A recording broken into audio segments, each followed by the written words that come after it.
Are you looking for a good motivational book? I've read dozens of motivational books over the years, read them on paperback, Kindle, and even listened to the audio versions. Hi there, my name is Brian Collins. Welcome to the Become a Writer Today channel. In this video, I'm going to profile over 11 different motivational books which are worth your time and attention. Hope you enjoyed this roundup of some of the best motivational books out there. If you do, hit thumbs up. To get more videos like this, don't forget to subscribe to the channel. First up, The 7 Habits of Highly Effective People by Stephen Covey. It's probably one of the most popular and best-selling motivational books of all time. Now sadly, Covey passed away back in 2012. But in this book, which is an accessible and engaging read, he lays out 7 habits for finding success at work and in your personal life. And the book also comes with a companion workbook to help you put these habits or practices into practice. As motivational books go, I found it quite inspiring because it covers problems at work and in your personal life. What are the 7 habits? Be proactive, begin with the end in mind, put first things first, think win-win, seek first to understand, then be understood, synergize, and sharpen the saw. Covey elaborates on each of those habits inside of the book, and he says most people do not listen with the intent to understand, they listen with the intent to reply. Definitely one to check out. Next up, we have How to Win Friends and Influence People by Dale Carnegie. This best-selling motivational book was published all the way back in 1936, so it's probably one of the oldest books on this list. It's probably one of the oldest motivational books out there which is still selling today. In fact, it sold over 30 million copies and it's still in print. It addresses topics like your popularity, earning power, becoming a better public speaker, and winning people over to your way of thinking or ideas. Even though the book was written 80 plus years ago, much of the wisdom is still useful. Examples include: don't criticize, condemn, or complain. Instead, give honest and sincere appreciation, and arouse in the other person an eager want for what you want too. The author also writes about how to encourage people to like you by smiling, how to become genuinely interested in their problems, and how to become a good listener. Carnegie writes, you can make more friends in 2 months by becoming interested in other people than you can in 2 years by trying to get people interested in you. Another classic motivational book is Think and Grow Rich by Napoleon Hill. This book was published in 1937, a year after our previous book on this list. And again, much of the advice is still relevant today. In Think and Grow Rich, Hill offers readers 14 different principles that will help them find both spiritual and material wealth. And for this motivational book, he interviewed some of the greatest business minds of his day, including Henry Ford and J.D. Rockefeller. The book also features 3 American presidents, and it includes motivational nuggets like: you are the master of your destiny. You can influence, direct, and control your own environment. You can make your life what you want it to be. Number 4, Awaken the Giant Within by Anthony Robbins. Now, Anthony Robbins isn't for everyone, but you can't deny he's one of the most famous motivational coaches of all time. His coaching process trains both the mind and the body, and like some other authors on this list, he covers your business life and your personal life. You can spend thousands of dollars to attend his seminars, but why pay that much when you can get his insights in a book? This one was published in 2001. It covers topics like feeling out of control and living a life with passion and energy. To be honest, it's one of the longer motivational titles in this list. It took me quite some time to get through it, and that's partly because Robbins writes at length about each idea. In some sections, I thought he could have done with an editor. Personally, I prefer listening to him on YouTube and listening to his talks rather than reading the book, but it's still worth wading through if you want to get an insight into what he teaches on his courses. Expect gems like, if you can't, you must. If you must, you can. As a Man, Think It by James Allen was published in 1903. The author continues to motivate people today, even though he's long since passed away. His goal was to help people live a better life using advice inside of his pocket companion book. I guess these days our pocket companion books are Kindle apps on our phone or tablet. Anyway, this motivational book has a spiritual angle to it.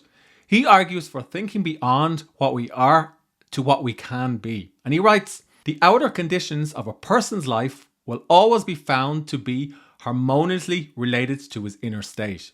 Men do not attract that which they want, but that which they are.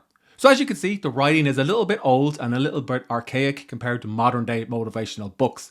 But if you're interested in the genre, it's one to check out because it's informed books that have come after it years later.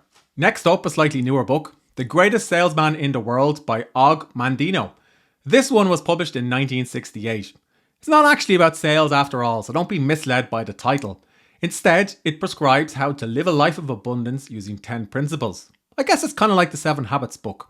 Anyway, he dubs these as the legend of the 10 scrolls. Examples include master your emotions, multiply your value every day, and the power of laughter. Mandino says it should take you 10 months to read this book, so it's not something that you're going to get through in a single day or a single session. He writes, every defeat, every heartbreak, every loss contains its own seed, its own lesson on how to improve your performance the next time. Next up, we have Don't Sweat the Small Stuff by Richard Carlson. It was published in 1998 and it carries a simple motivational message. Let go of the clutter. This book aims to help readers differentiate between what's important versus clutter. And he argues managing stress and finding motivation is hard if the little things weigh us down. In fact, he writes, the key to a good life is this. If you're not going to talk about something during the last hour of your life, then don't make it a top priority during your lifetime. Next up, we have Drive by Daniel Pink. He's a New York Times best-selling author who I interviewed for the Become a Writer Today podcast. He's also one of the most engaging and colourful business authors in recent times. One of his earlier books is This 2011 Title, which is all about how to perform at work. He covers why the most effective people are masters of their own time. And actually, Pink subsequently wrote a follow-on book all about how to manage your time and live a good life. That book is called When, and I'd encourage you to read that as a companion. Anyway, in Drive, he also talks about how to have a purpose beyond monetary rewards. And in this book, like his others, he interweaves personal anecdotes with third-party research in a way that no other writer is doing today, apart from Malcolm Gladwell.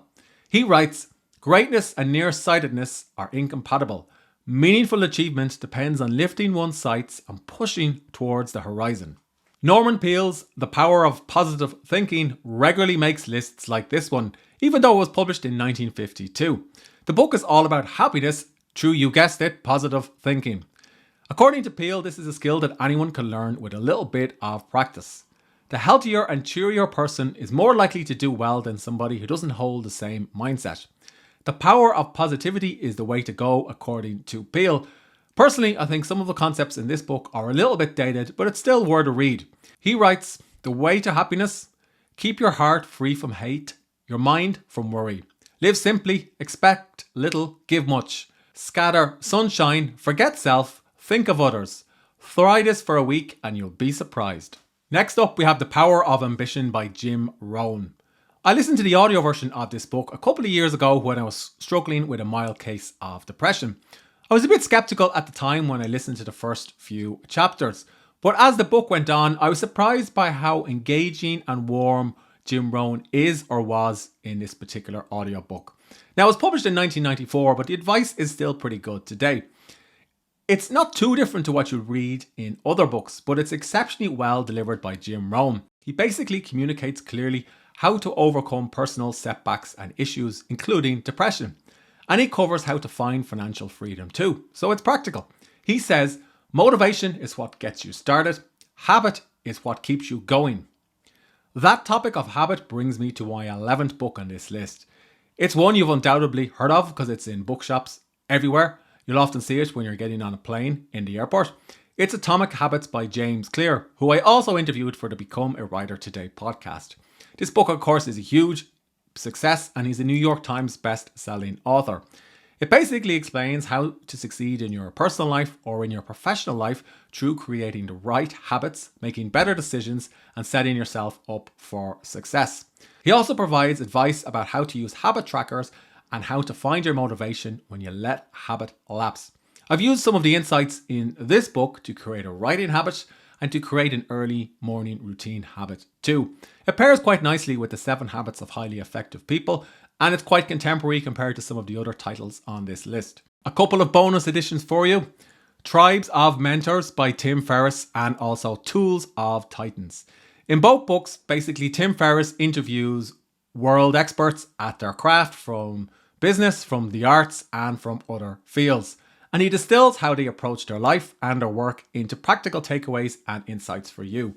So as you can see, I've earmarked lots of different pages inside of this book because I was able to use some of the tidbits to work on my business, to work on myself, and also to work on creative projects.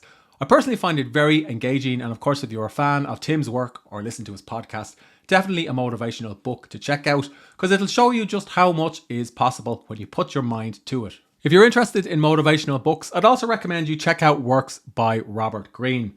This one here is called The Laws of Human Nature. As you can see, it's a really big book. It actually took me a good few months to get through it. Some of the writing is quite dense, but to be honest, his most popular books are The 48 Laws of Power and Mastery. Mastery is particularly good if you have a particular skill that you want to work on, like writing, for example, and you're prepared to commit to it for months, if not years of your life. And in Mastery, Robert Greene interviews a lot of masters at their craft to understand how they achieved what they've achieved. Those are some of the best motivational books out there.